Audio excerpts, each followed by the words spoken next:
नहीं, पार्टी पे नहीं है। मैंने पहले नहीं नहीं, कोई आप ये गलत सवाल है आपका, नकारात्मक सवाल है। पार्टी से टिकट नहीं मिला। नहीं नहीं, पार्टी है, ठीक है।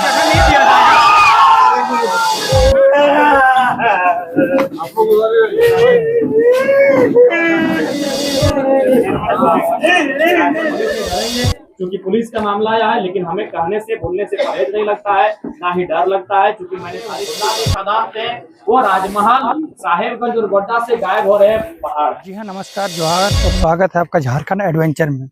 और अभी इस वक्त गोड्डा जिले के ललमटिया डकेता गांव में गमगीन माहौल वातावरण में आज इतनी भीड़ है।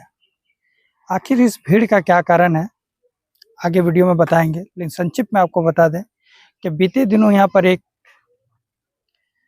जाने माने नेता, कई दलों के रह चुके, किसी के लिए मसीहा तो किसी के लिए अपराधी, सूर्या हासदा, जिनका एनकाउंटर में मौत हो गई। और आज इन एनकाउंटर के वजह से जो है कई सवाल खड़े कर दिए गए।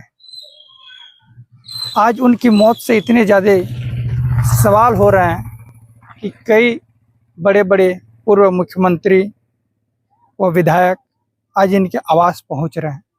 गोड्डा एनकाउंटर में मारे गए सूर्या हासदा का घर आज फिर से गम और दर्द से भर गया, लेकिन इस बार वजह थी JLKM सुप्रीमो और डुमरी विधायक जयराम महतो की मौजूदगी। शनिवार को जब वे ललमटिया पहुंचे और सूर्या के घर कदम रखा तो वहां का माहौल देखकर हर किसी की आंखें नम हो गई। जैसे ही जयराम महतो सूर्या हासदा के घर के भीतर गए, परिजन उन पर टूट पड़े। बता दें कि उनकी पत्नी, उनके बच्चे, उनका भाई, सबका दर्द आंसुओं में बहता चला गया।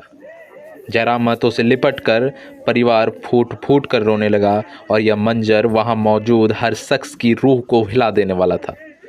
इस भावुक मौके पर जयराम महतो ने साफ कहा, झारखंड में आदिवासी और मूलवासी समुदाय लगातार निशाने पर है। सत्ता के संरक्षण में इनके अधिकार, इनकी आवाज़ और इनकी जान तक छीनी जा रही है। सूर्या हासदा एनकाउंटर के बाद से लगातार उठ रहे सवाल अब और जयराम महतो के आरोप एक बार फिर झारखंड की राजनीति को गरमा रहे हैं।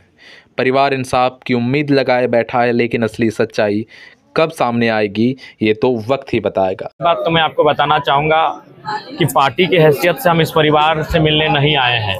हम इस परिवार से एक अन्याय हुआ है, मुझे लगता है मानवता के नाते इस परिवार से, इनके माता पिता से, माफ़ कीजिएगा, इनकी माँ से, इनकी अर्धांगिनी से, इनके बच्चों से, इनके भाई से और विशेषकर स्कूल में पढ़ने वाले 200-250 अनाथ बच्चों से मिलने आए हैं।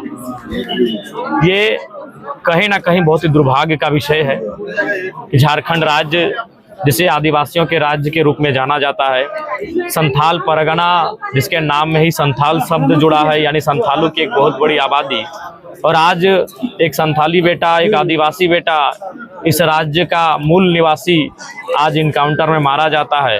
तो कहीं ना कहीं आज ये चीज़ें, ये घटनाएं, ये पुनः हमें ये कह रही हैं कि आज ब्रिटिश इंडिया का दौर है। जो आवाज़ उठाएगा वो उसे गोली मार दिया जाएगा, जो आवाज़ उठाएगा उसे जेल में भर दिया जाएगा, जो आवाज़ उठाएगा उसे सूली पे लटका दिया जाएगा। ऐसा व्यवहार प्रतीत हो रहा है। बिल्कुल ये चिंताजनक है।